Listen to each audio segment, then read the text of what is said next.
The box office appeal of rising star Robert Pattinson, and you've got the metaphysical road movie called Cosmopolis. Mark Kermode took to the streets in some style to meet the director and his leading man.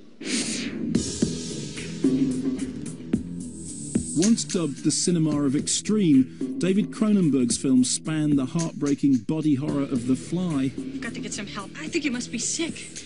You're jealous! To the glacial chill of Crash. You bought yourself exactly the same car again. Each work exploring some of the most profound aspects of the human condition. Cronenberg's new film, Cosmopolis, is an intense psychosexual thriller from the postmodern novel by Don DeLillo. It follows Wall Street tycoon Eric Packer and his chauffeur-driven limo ride across town to get a haircut at his father's old barber. During the course of his journey, the world outside descends into financial and civil chaos, triggering the personal and professional disintegration of Packer, played by Twilight star Robert Pattinson. We know what the anarchists have always said. Yes. Tell me. The urge to destroy is a creative urge. As always with Cronenberg, subtext is supertext. The limo becomes Packer's exoskeleton, a capitalist carapace in which to exert his wealth, power and control. And whilst the casting of blockbuster frontman Pattinson as the quasi-psychopathic playboy may be a surprising move, he delivers a magnetically credible performance. A report from the complex. It's a credible threat not to be dismissed, which means a ride across town is... We've had numerous threats. All credible. I'm still standing here. Hi Robert, welcome to the Culture Show. Thank you very much. Well, thank you for having me. In your limousine. Yeah, it's very fancy.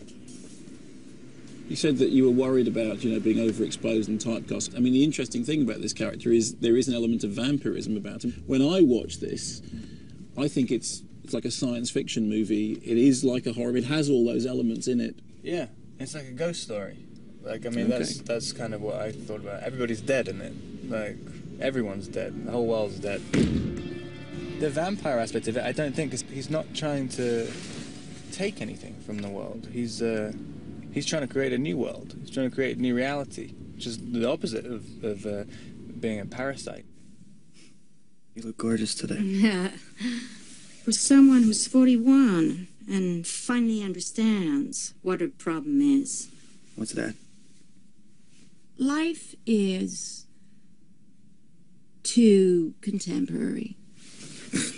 The most difficult thing about watching the film is the silences between the words, because you're so used to hearing music or sound effects in those gaps. Yeah, and also the structure of the limo as well when we were shooting it, especially the early scenes. You're trying to be confident and your voice sounds so dead. Like, there's nothing, there's no reverberation. Everyone sounds like, you're in shitty headphones, and it was horrible for a second. I mean, obviously, people, know you from the movies, but before that, you were doing Shakespeare on stage. I mean, you're used to projecting and using your voice theatrically, right? Not really. I mean, I remember I did a Macbeth, which my only review was that no one could hear me. And then I got fired. So you're rubbish at projecting. Okay, fine. I got fired from a play as well for not being loud enough. I never learned how to project. I thought that was like the Brando thing, that it could work in theatre, but I didn't realise that Brando actually could project. So this is the ideal role for you. If you get fired from a play for not being loud enough, I know we'll shoot something entirely in a completely silent limousine where everybody can hear every creak of your throat. Yeah. Cronenberg's films make you feel uncomfortable, they make you feel uneasy. It is the cinema of unease, isn't it? Yeah. You have to be incredibly sympathetic to the movie, to a movie that's not sympathetic to you Sure, at all. no, absolutely, yeah. And a movie that doesn't present you with a likable, with a likable character for most of the running time. And there was a review of it which said it was aggressively unlovable, which I thought was like the perfect. It should be on the poster. And I think it really is that. But I mean, I think that's so much better. It's not pandering to an audience. It's not trying to, it's respecting an audience. And so, I don't know, hopefully that works. Show me something I don't know. Robert, thank you very much. Thank you very much. Hello there. Hello, David. Welcome to the Culture Show. Thank you. Thank you. In terms of what the central character represents, when we were talking to Robert about it, he said he's not quite human. He's somebody who he described as a ghost. How would you describe an actor? Well, of course, that's Rob talking after the fact, because I think no actor really wants to play an abstract concept. You know, he doesn't want to. It's impossible to play yourself as the symbol of American capitalism, for example.